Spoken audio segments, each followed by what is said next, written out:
জিয়াউর রহমান সেরকম একটা ভণ্ড মুখোশধারী মুক্তিযোদ্ধা। জিয়াউর রহমান এসে ফাঁসি দিয়ে কত বাংলাদেশের তরুণ অফিসারকে হত্যা করেছে।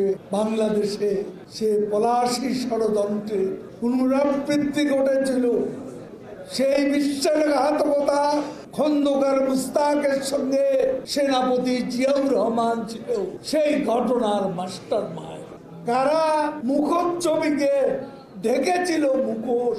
জিয়াউর রহমান এসে ফাঁসি দিয়ে কত বাংলাদেশের তরুণ অফিসারকে হত্যা করেছে সশস্ত্র বাহিনী, বিশেষ করে সেদিন এয়ারফোর্সের অসংখ্য অফিসারকে হত্যা করা হয়েছিল। মুক্তিযোদ্ধা অফিসারদের হত্যা করা হয়েছে 4 নভেম্বর থেকে 7 নভেম্বর। এই ইতিহাস এখনো আমাদের কাছে সম্পূর্ণভাবে জানা আছে এই দাবি আমরা করতে পারি না। অনেক ঘটনা রহস্যের মধ্যে রয়ে গেছে, অনেক অজানা তথ্য এখনো বেরিয়ে আসেনি। সে সময় এই দেশে বঙ্গবন্ধুর বিপ্লবকে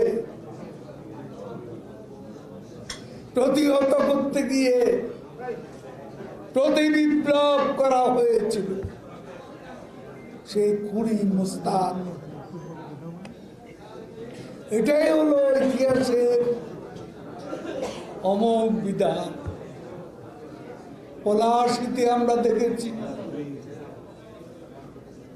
আমরা দেখেছি পলাশীতে নবাব সিরাজউদ্দৌলার পরাজয় এবং পতন। সেদিন যারা বিশ্বাসঘাতকতা করেছিল তারা আপন মানুষ। মির্জা জাফর আলী খান, রাজউল্লাহ, ইয়ার লতিফ, ঠিক একই চিত্র 75-এ 15ই আগস্ট বাংলাদেশে সে পলাশী ষড়যন্ত্রে পুনরাবৃত্তি ঘটেছিল। সেদিন যে হত্যাকাণ্ড, সেই বিশ্বাসঘাতকতা খন্দকার মুস্তাকের সঙ্গে সেনাপতি জিয়াউর রহমান ছিল সেই ঘটনার মাস্টার মাইন্ড। ইতিহাসের এই অমোঘ সত্য অস্বীকার করলাম।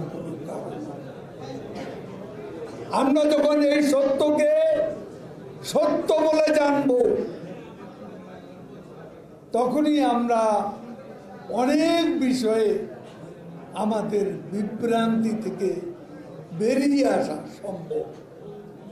কারা মুখচ্ছবিকে ঢেকেছিল মুখোশ বলে। জিয়াউর রহমান সেরকম একটা ভণ্ড মুখোশধারী মুক্তিযোদ্ধা। এই মানুষগুলোকে কি এটা আমাদের জানতে হবে।